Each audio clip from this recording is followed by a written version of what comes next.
kemana-mana jadi gubernur Indonesia. Ada ikut kepleset juga. Ustadz Bahtiar Nasir tanggung jawab itu. Assalamualaikum warahmatullahi wabarakatuh. Waalaikumsalam warahmatullahi wabarakatuh. Ustadz Bahtiar Nasir, bapak-bapak dan teman-teman narasumber yang saya hormati. Pertanyaan yang dimunculkan tadi itu menarik. Apa masalah utama di Indonesia hari ini? Dan tambahannya sebenarnya konteksnya. Apa sejarah perjalanannya? Yang menarik, tadi saudara sahabat Fadlizon sudah menjelaskan. Juga Cak Imin menjelaskan tentang sejarah. Ada peran di situ. Yang menarik, tadi kita menggunakan kata mayoritas. Menarik nih. Ya. Para pendiri republik ini sadar bahwa mayoritas secara kategori agama adalah umat Islam. Ya. Tetapi para pendiri republik ini tidak pernah menggunakan kata mayoritas minoritas di dalam mengatur republik ini. Jadi tidak ada gunakan. Karena itu saya pernah mengatakan republik ini tidak didirikan untuk minoritas. Tidak didirikan untuk mayoritas. Didirikan untuk setiap anak bangsa Indonesia. Dan republik ini tidak didirikan untuk melindungi mayoritas.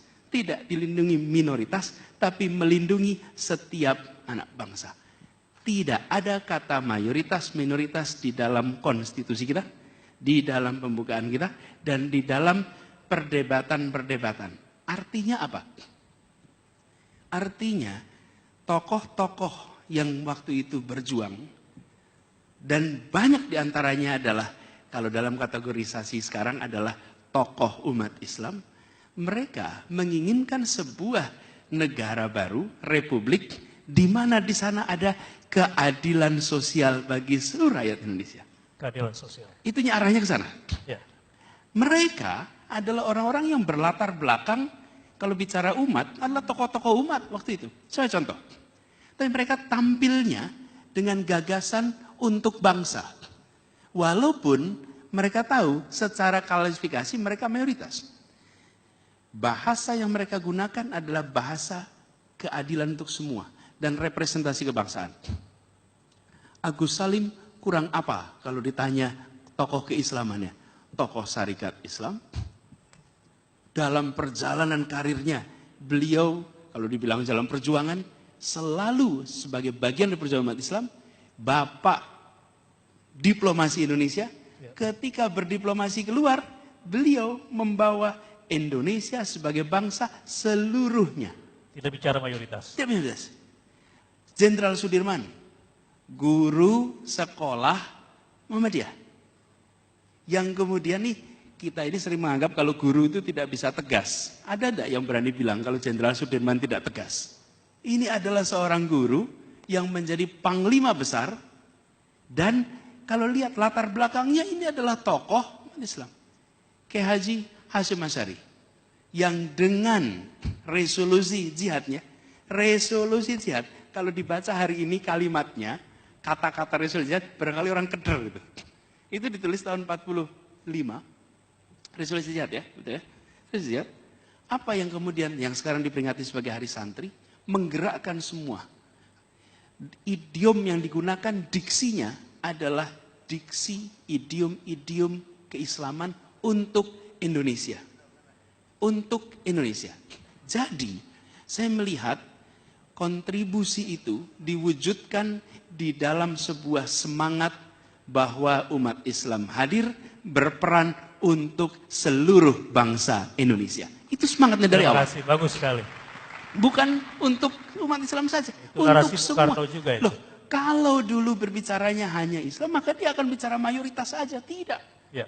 Nah, kemudian yang kedua, nah dengan itu baca sejarahnya. Lalu apa masalah kita sekarang kemudian?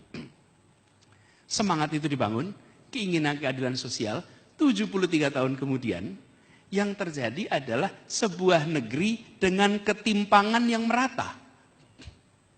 Ketimpangan di berbagai sektor. Ya. Minimal timpang antara yang kaya dan miskin, antara yang berpendidikan tak berpendidikan, antara yang bekerja tak bekerja, antara yang di kota dan di pedesaan, antara yang di Jawa dan di pulau lain, ketimpangan-ketimpangan itu yang kemudian hari ini menjadi masalah terbesar kita. Karena itu, kemudian ketika orang membicarakan dulu umat Islam, tidak bicara mayoritas minoritas, tidak bicara. Ketika ketimpangan-ketimpangan itu muncul, menjadi pertanyaan. Sekarang mayoritas penguasaan aset pada siapa? Minoritas penguasaan aset pada siapa? Mayoritas penguasaan dalam banyak hal ini.